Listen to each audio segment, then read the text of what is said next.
Return to the secret fire, wielder of the flame of Arnor. The dark fire will not avail you, flame of Udun!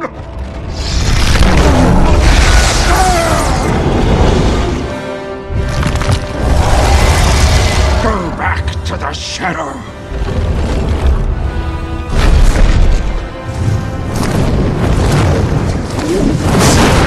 You shall not pass!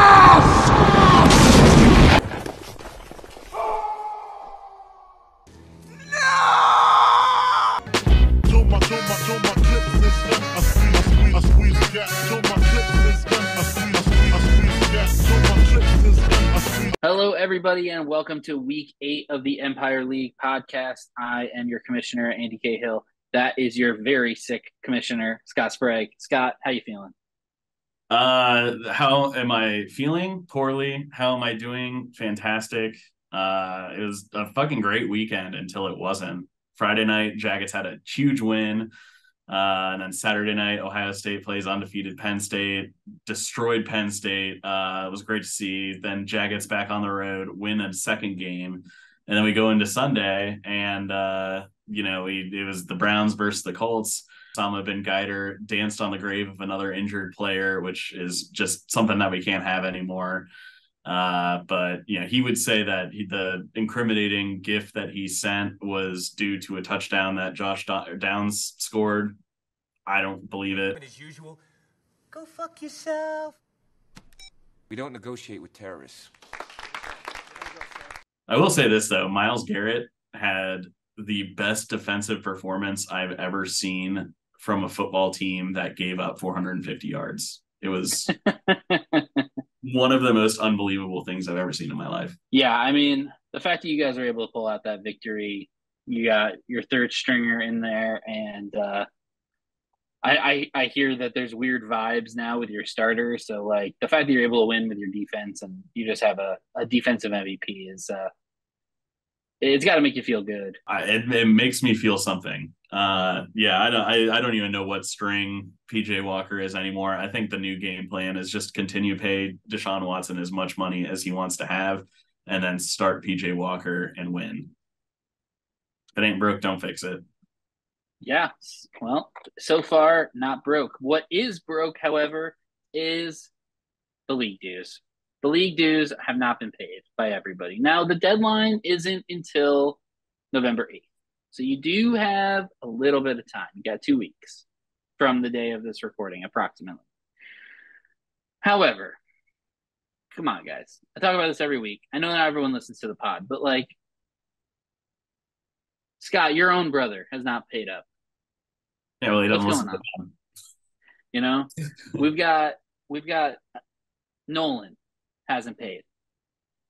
Griffin, who now owes 2 contrition payments, he hasn't paid.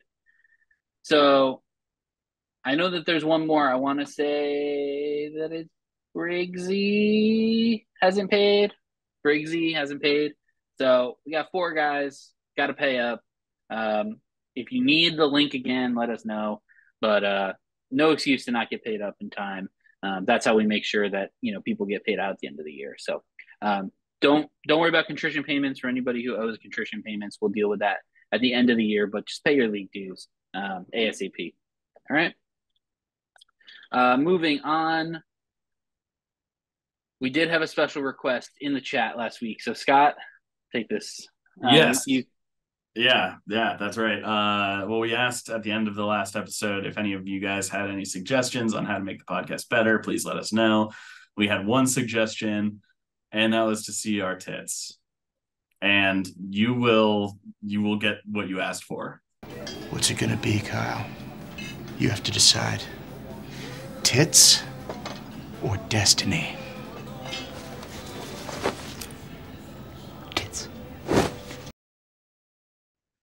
Bob, I hope you're happy.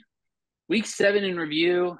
This was an interesting week. Most teams actually set their lineup, and we had some very interesting matchups. I think by far the most interesting matchup of the week was for me at least, it was B. Guider just blowing out Benny Denny by 25. Benny Denny last week blew my team out of the water. And then, I talked about how he was like a clear, top of the tier 2A. And then he just comes in this week and gets blown out by B. Guider. So, is B. Guider announcing himself as a real contender, or is this just an anomaly? Yeah, well, I mean, Osama bin Ghadir has a good team. It's what dirty tricks he may have played to get the win. There will be an investigation. It's sometimes wins on paper look fine, but then the investigation comes out and there was cheating, just like what is currently happening with Michigan University and that khaki wearing cunt. Just to talk about him real quick, as far as I'm concerned, Ryan Day is 1-0 against Michigan. They had some staffer bought 30 tickets to different college football games over the last 2 seasons and then brought out his goddamn binoculars and started looking at our play signs because Jim Harbaugh doesn't know how to win a game on his own. So maybe that's what B. Guider did. I don't know. I wasn't there. I was concerned about my own matchup, but not what I wanted to see out of Benny Denny. Yeah, I mean, definitely an interesting matchup, one to watch moving forward is how B. Guider can follow this up. Speaking of your matchup, it was tight going into Monday Night Football. It was. You did not have the lead, so it was very, very tight. Now, I knew Christian McCaffrey was a question mark all week, and then got to be the exclamation point on the victory. But man, did he make me have to work for it. So for those of you who haven't heard yet, I got the COVID bad Monday night. I was planning on just watching like the first play of the game, and then CMC would get his points and I could go to bed. What? He didn't do that. He didn't do that. He fumbled and it made it worse. And then I was like, all right, well, by halftime that should be fine. Nope, still couldn't figure it out. And then second half, fine, 2 touchdowns. We got the job done. Ended up making it, a reasonable, I think, 21 point exchange there for Mr. McCaffrey. But goddamn, man, just you made me sweat so hard for it. Yeah, definitely not the week you want to have when you're on the couch with COVID, just trying to recover, and you have a nice, easy, breezy victory, and it just refuses to happen for you. And it's I the whole week I was going back and forth. I was making lineup changes during the 4:30 slate of games. DK Metcalf is out. Okay, well, JSN goes in, and then I had to put Michael Thomas in my lineup for the first time since week 3 last year, and he found the end zone for the first time. Carr to the end zone. It's Thomas reaching for it. Is he out of bounds or inbounds? Touchdown is the call. JSN found the end zone for the first time this season. Here's Smith, fires, touchdown! It's Jackson Smith-Njigba. His first NFL TD. Man, just big dick times for both of them to step up and get the job done for me, because I needed it and I got it. Thank you to both of you. Yeah, I mean, it honestly felt like, it's almost like they knew. It's like the inverse of being on Nolan's team. When you're on Nolan's team, okay, I'm not gonna perform well. No, okay, I'm gonna be bad. That's when your players get the diarrhea 2 minutes before the game starts and then don't play all game. Yeah. I mean, if you're in another Peterson. if you're in another league, a good tip: don't have anyone that Nolan has. And speaking of Nolan, back to the basement. Doesn't score 80 points for I don't even know how many times this year. And honestly, just gifts Sprague's Dogs a win. Sprague's Dogs would only have beaten like 2 other teams other than Nolan this week. So only really needed to beat one. Just the gift of Nolan continues to give. And we look forward to whatever his contrition ends up being. But I mean, not really much to say. Like, Nolan continues to have easily the worst team in this league. Yeah, he's just not good at fantasy football. But we all look forward to playing against him. I wish I could play against him in the in the playoffs. But if I secure that week 1 bye, then maybe I'll get the chance to do pretty much the same thing. I mean, it is essentially a bye week at this point, but hopefully better days are ahead. Rounding out the week, we had me taking on Olave Lamp. This had potential to be, a really close game, but my team just bounced back in a big way from last week and was able to put up a big number. With that being said, Olave Lamp was right there in that sort of area that wins a lot of games. Like that 125 range is like really, where you want to be on a week in and week out basis. That's going to put you in more games than it doesn't. And so, he's still a really solid competitor and obviously has a higher ceiling than 125. Like that feels like a pretty average week for him. Yeah. Interesting that the top 3 scoring teams were all within 0.3 points of each other. Yeah, it was an interesting week. I definitely thought there was a point in the weekend where I was like, man, I'm gonna run away with highest score, and then B Guider just came out of nowhere and just kept scoring, and then of course CMC just doing CMC magic on Monday night helped you stay in that conversation. So definitely an interesting week. We also had the battle of the cellar, Griffin versus McBuckets, the newly named McBuckets football team. New name, same results. Griffin fails to set a lineup in totality, still ends up winning.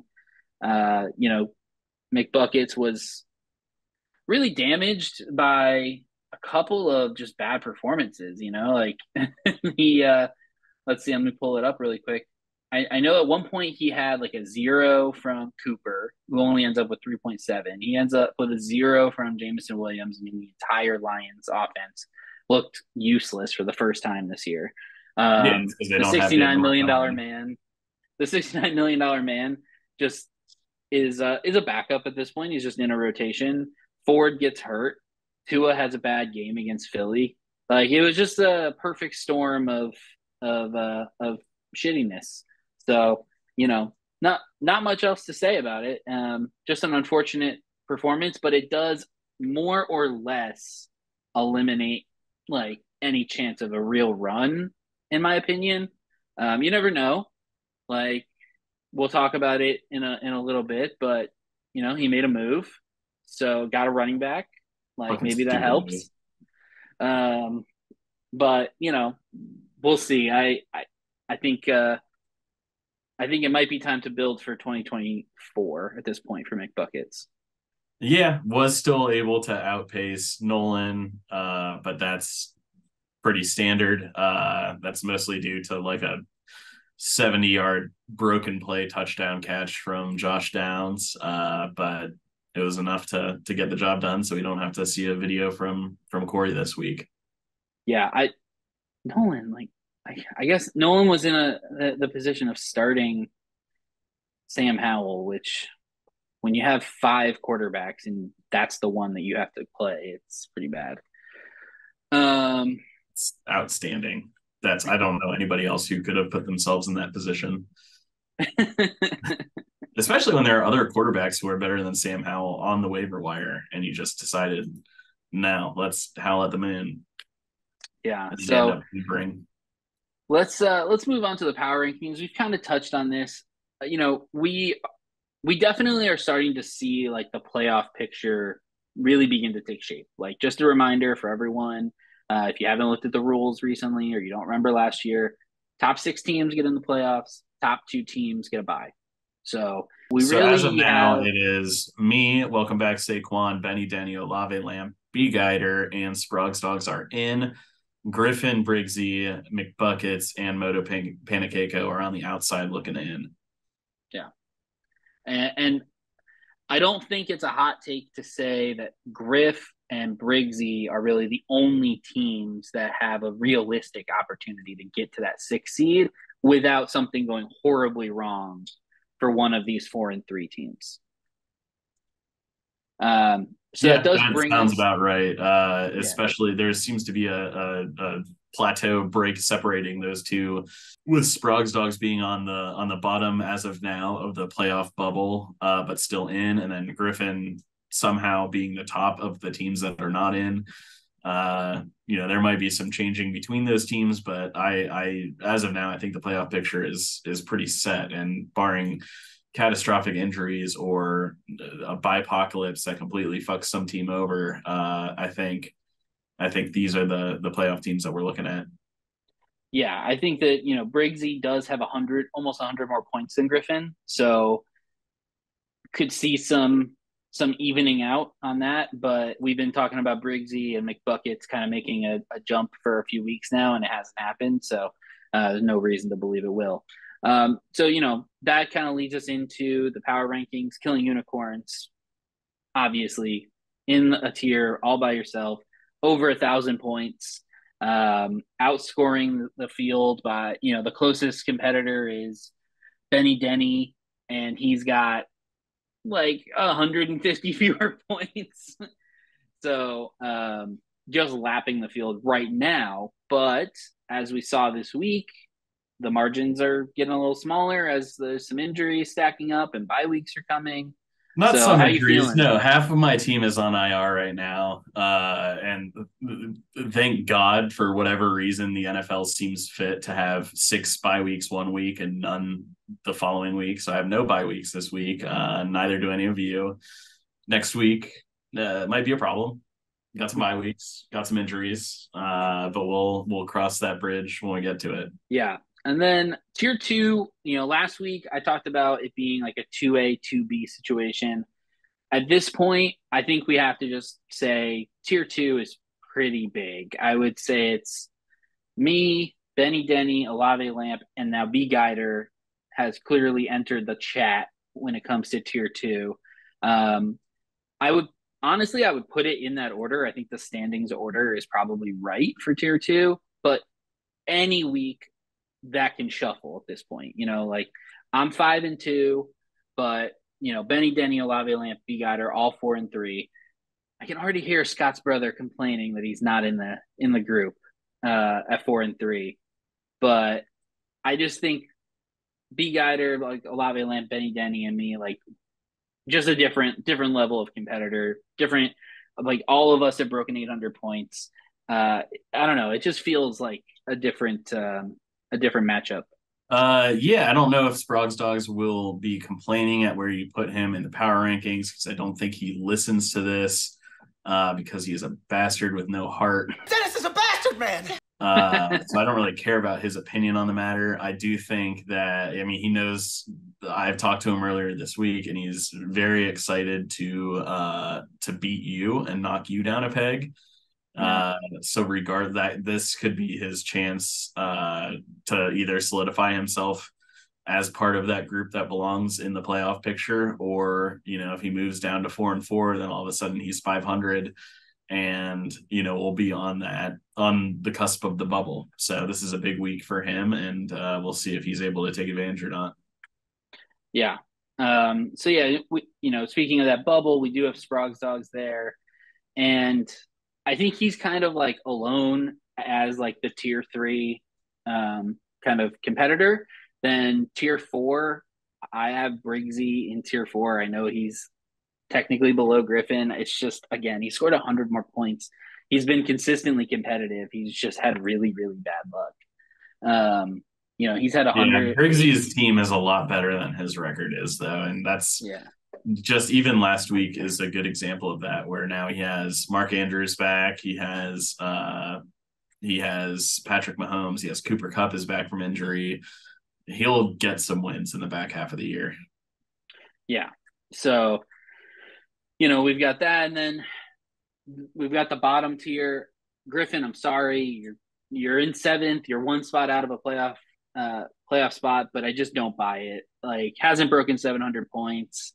Doesn't have that many points against, to be honest. Has just gotten like really fortunate when he's played, and like 2 or 3 consecutive weeks now he's like had a 0 in his lineup, whether that was just someone that didn't play or like not playing someone. So I just can't. If this is If he had set his lineup the way literally everybody else does, he would have 1 or 2 more wins. He's been in a couple close games and just hasn't set his lineup. But if he had, he'd have 1 or 2 more wins. All of a sudden, he'd be, tied with or ahead of Eric in the playoff picture and be in a really good position, as opposed to being, spoken of in the same sentence as Nolan and Briggsy and McBuckets.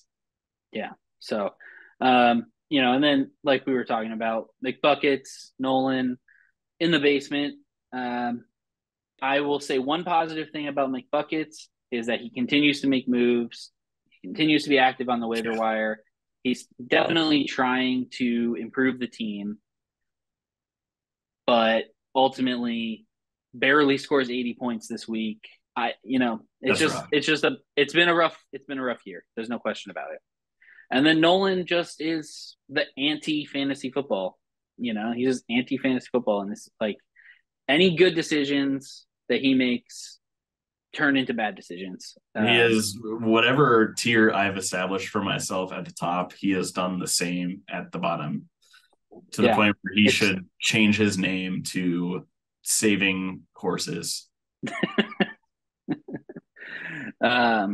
Yeah, so we'll see how things shake out. Hopefully we can see some of those teams at the bottom start to move up, or start to see some separation and see some clearer tiers kind of present themselves. But right now it seems like there's a lot of people jumbled in the middle, as it is most years in fantasy football because it's pretty even. We did have quite an active transactions window this week. So we did have a trade that involved me. I know you have some strong thoughts on it. So I'll go through it and then you just give your thoughts, okay? I traded Rachaad White, Brock Purdy, and a 2024 second-round pick. And Sean Tucker, but I am not including him for a reason. For Kirk Cousins. So it was a 2-for-1. And the reason that it's a 2-for-1 is that Corey immediately dropped Sean Tucker upon receiving him after the trade. So Sean Tucker is a free agent. Or on the waiver wire.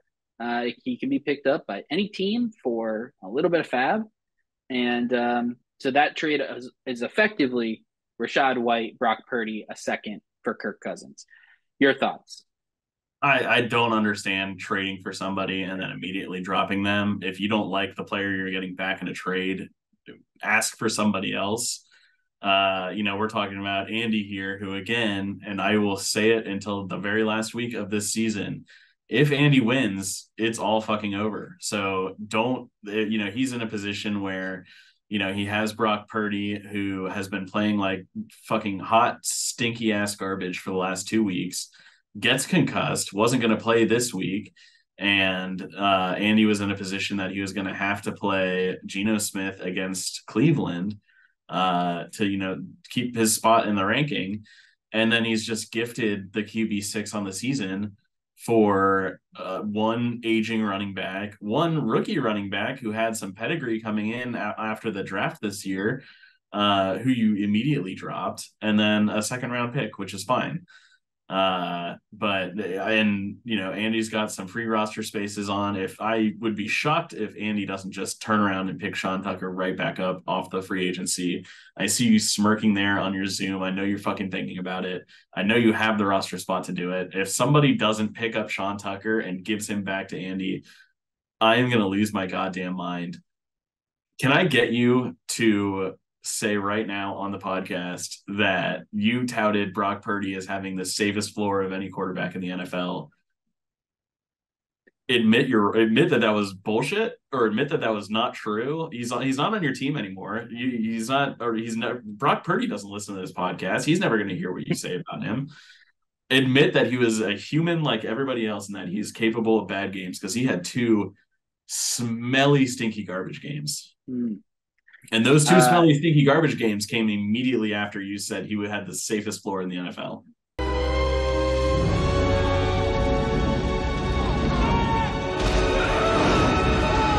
Well, okay. I admit that the last 2 weeks were hot garbage. And stinky garbage. Yeah, hot stinky garbage. No, there's no question about it. He was bad, and it wasn't like the defense he was playing against was making like great plays. Like he was just throwing it directly. No, to it was the Minnesota Vikings who defenders. have the worst pass defense in the NFL. Yeah, it was not impressive. When I said that he had a safe floor and the safe floor that because he had never had games like this, like that was the thing. I wasn't stupid. Like I know that this was possible, but like, it seemed like they have an offense that is built mostly around the short passing game. I still think he is a viable starter in fantasy football. He's just not going to be a starter for the next 2 to 3 weeks on my team. And then I'm going to get Kyler Murray back. So it was just like, to me, this is like, I don't plan on Kirk Cousins being my starter for the rest of the year. So like moving Purdy was more about like the next couple of weeks and getting a guy who also can put up garbage games. Like Kirk had a game earlier this year where he put up 9 points. Like he can be. And Brock Purdy had a game 2 weeks ago that he put up 7. Yeah, they can both. They're both average ass white dude quarterbacks. Like they are just different versions of each other, in my opinion. But Kirk is going to be on the field for the next 2 weeks and playing teams. You don't have to justify to me why you did the trade. I understand why you did the trade. I'm just saying like, why anybody who wants to compete in this league would give you the chance to have the QB6 on the season for a concussed Brock Purdy, an old Rachaad White, who's so fucking old and broke that his name should be Rashad Gray, and Sean Tucker, who you're so excited about that you're going to just drop to the waiver wire 2 seconds later. I mean, listen, Rachaad White is actually like a second-year player, so I don't know where this old conversation. Oh, it must just be that he's really slow. It must just be looking at him makes him look like he's that old. Because unless he's catching check down dump passes from Tom Brady, which let me check. No, he's not anymore. He looks like a pile of garbage. Yeah, which is what made everyone so excited about Sean Tucker. Yeah, so the reason, like the dropping of Sean Tucker was very surprising to me because the reason that trade wasn't for someone like James Cook, for example, who I don't know if he's that much better than Rachaad White, but he's certainly in a better offense. So, like, the reason that conversation didn't happen is because I was like, well, you're getting the running back from Tampa for, like, the next 2 seasons. And, like, there is value there. And so to just not have Sean Tucker anymore was a choice that Corey made. And, I can't really explain it. You're gonna have to ask him. I did. I did. I texted him because I thought it was a mistake. I thought it was an accident, and I wanted to be able to be a friend to him and correct that mistake for him. But that wasn't the case. He did it on purpose. Yeah, he did. But yeah, so that was the trade. I think it will make my team better. I honestly do think like the second round pick, Rachaad White is actually going to give you he's going to give you 10 to 12 points a week. And for a team that, we just went through some of the bad numbers they had, like I think Jaleel is a good player to have on your roster, but I don't know if he's an every week starter. Rachaad White is an upgrade over that. Yeah, but for a team that's clearly rebuilding, I would have expected him to look for a James Cook, who's very young. He's on a great offense. He's going to be on that offense for a while. And honestly, like when I'm looking at trades with you, Andy, I would have said, hey, if you want to stay competitive and this is your year to repeat and just end it, give me a first or you're not getting the quarterback. Or go have fun, look at the waiver wire. So yeah, look, the trade is what the trade is, and I trust owners to run their own teams. I'm starting to lose trust in that. Let's move on to the waiver wire, where McBuckets was also very active, adding Taysom Hill for $20 a fab. Benny Denny put in $2 on Taysom. Scott, we kind of talked about this off mic, but doesn't Taysom Hill do this every year? Like he just has like one game. Yeah, he does. I get this move more than I get the dropping of Sean Tucker. Except for the fact that this move meant he had to drop Sean Tucker, which is why I wouldn't have done it. But yeah, Taysom has these blow up games every year, and then everyone scrambles because they see the QB tight end flex position in his eligibility. Not that anybody's ever going to use him in their QB slot. The other tight end in New Orleans, Juwan Jennings, has been out, or Juwan Johnson has been out, but he's kind of come back. I don't know. This seems like a fab burn to me, similar to the next one, Joshua Kelly, going for $18, which puts him at, I think, close to $40 on the season, because I've already been down this road. Yeah. Eckler was questionable earlier in the week. I think he practiced today on Thursday, so he should be coming back. Have fun having Joshua Kelly and making that choice every week. I'm glad I'm not in that position. Yeah, McBuckets also put in $12. Benny Denny put in $9. I mean, Joshua Kelly is a backup running back in the NFL who has very little value as a standalone asset. He is very touchdown dependent, and I think Tequila Bob, McBuckets, Benny Denny, to a certain extent, these guys have fab to burn, so there's nothing wrong with just putting something down on a guy and hoping that he can do something just like you did. But yeah, I mean, he has no value if Eckler plays at all. No value. Yeah, And and Benny Denny put down 9 fab on him, which makes sense because Benny Denny has Eckler, and I tried to trade Joshua Kelly to Benny Denny when I had him, and he wasn't having it, and now he missed out on him again. So, yep, there we go. Speaking of backup running backs, Daryl Henderson gets picked up by Nolan for $17. Obviously, you put in 11, being the Kieran owner, and then Benny Denny puts in another 9. Daryl Henderson being picked up by Nolan means that he will immediately be benched for Royce Freeman. Yeah, Royce Freeman is the guy you want to have until Kieran comes back. Definitely, now we know Nolan picked him up, so yeah, something's going to happen, and Daryl will not be competitive. Look, good for Nolan making a move. That's all I have to say. His team's been fucking terrible. I want him to score 100 points. Maybe Daryl can score a touchdown for him. And maybe he won't poop his pants like some other running backs. I love the 2 pickups that you made. So you picked up Trey McBride from Arizona and Pierre Strong from your Cleveland Browns. So you're the only person to put in an offer on McBride. I think it's a really underrated pickup. Kind of walk us through your thought process.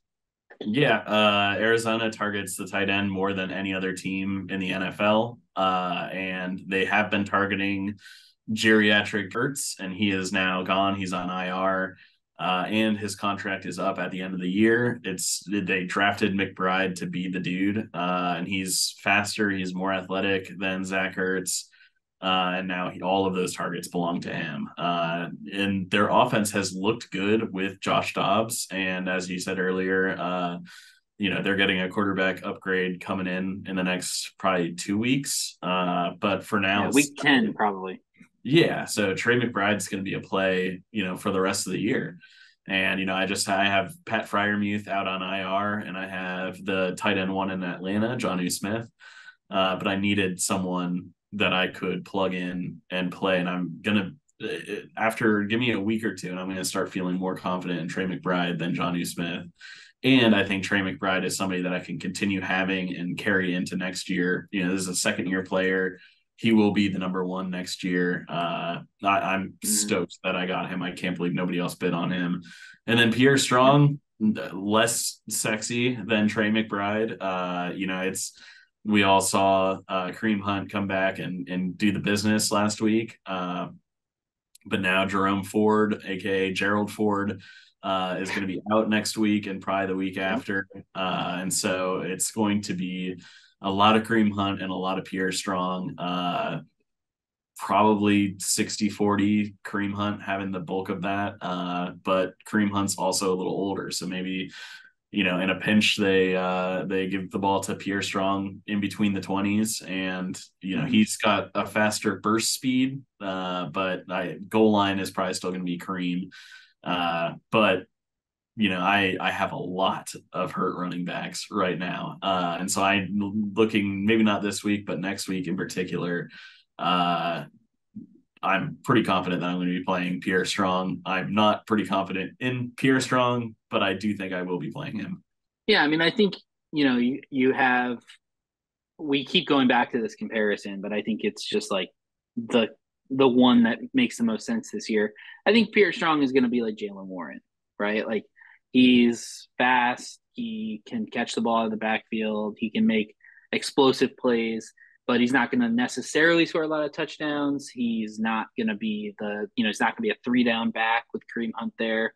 But I could see him being very playable, especially as a flex over the course of the next couple weeks. I just need that 10-point base floor from him, and it's hard to pick up a running back off the waiver wire and feel at all confident about the safety of their floor.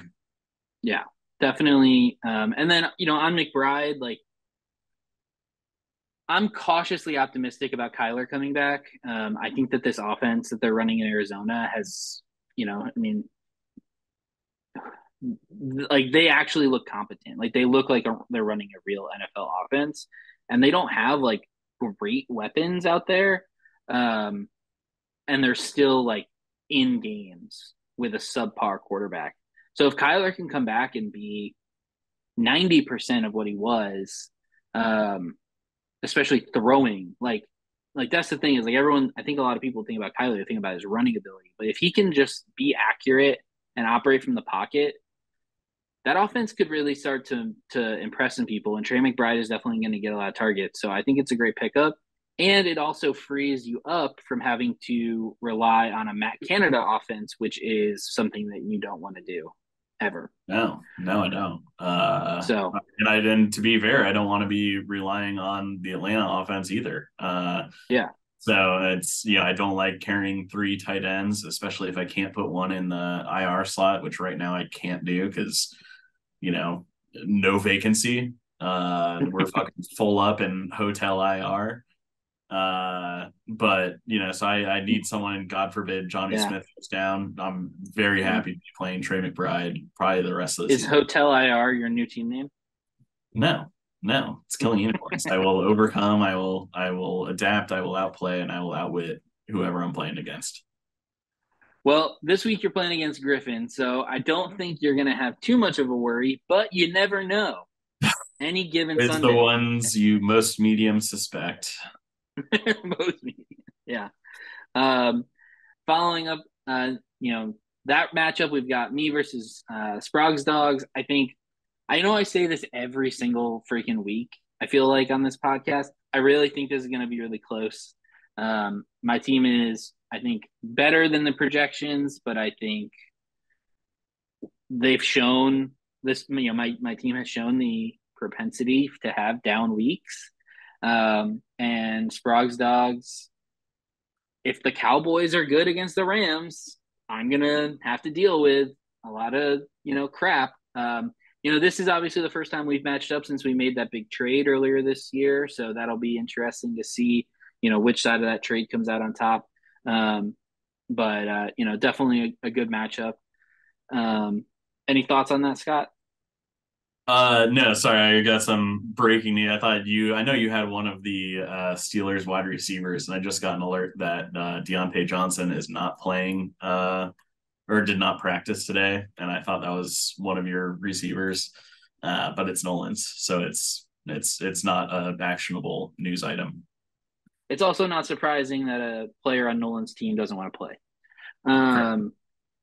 Speaking of Nolan, he goes up against McBuckets in the Battle of the Basement, Part 2. I got the over-under on this combined score 198. So that's 99 apiece. What do you think? I would bet my next month's rent on the under. Both of these teams are very sad. They make me sad to watch. I'm pulling for McBuckets just as a morale booster to be able to find a win here. You need to find one, but it's not going to be a very high scoring match. I think the loser of this matchup will be up for contrition again next week. My bet would be that it's Nolan, but certainly, two likely candidates here. Yeah. I would also take the under, but only because I think McBuckets will score over 100, but Nolan will once again struggle to score 80. Be under 60. Then we got Olave Lamp versus B. Guider. B. Guider has an opportunity to truly announce himself as a part of Tier 2 here. This would be the second consecutive week he's gone up against a Tier 2 team and potentially beaten them. But Olave Lamp kind of has the same opportunity to, with B. Guider, to just, make sure that he knows where his place is, which is down at the bubble. So yeah, it's two it should be 4-3 teams. We got 2 4-3 teams here, and so one of them will go on to be 5-3, which feels really good, and the other one goes down to be 4-4, which feels really bad. So this is, as close as they are in the standings, it's going to be a big week for whoever's able to pull it off. Yeah, and then finally we got Benny Denny trying to bounce back after the disappointing loss to B. Guider, playing Briggsy. We keep talking about this Briggsy, he's going to have a better second half of the season. Well, we're kind of in the second half of the season, I think. But he almost beat me last week, so it almost happened. The process is right. He put up 120, 128, I think. That's a respectable week. That's not the point total of a team that you want to, ignore when you're setting your lineup. You should know that he has some hitters on his team. That goddamn Pat Mahomes, Rashid Rice combo stack. It's getting better. It sure is, yeah. And I did not enjoy my time watching it over the weekend. Yeah, I definitely think there are no must wins at this point with a 4-3 team, but I got to be honest. If I'm Benny Denny, I'm looking at this week as a pretty dang close to a must win. You don't want to drop to 4-4 with all these other teams that have, I already have 5 wins. You have 7 wins.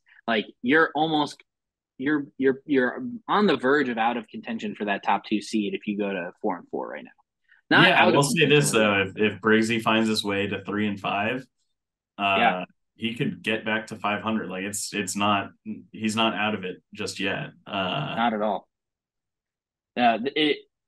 This is a big week for both of them for totally different reasons. Yes.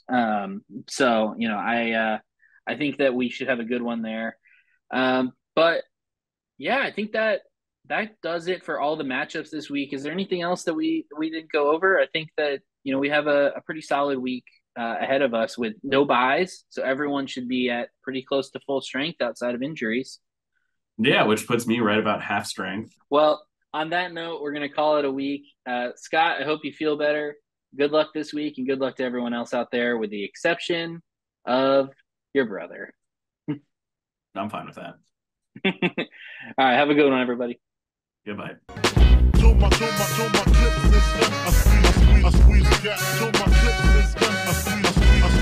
I admit that the last 2 weeks were hot garbage.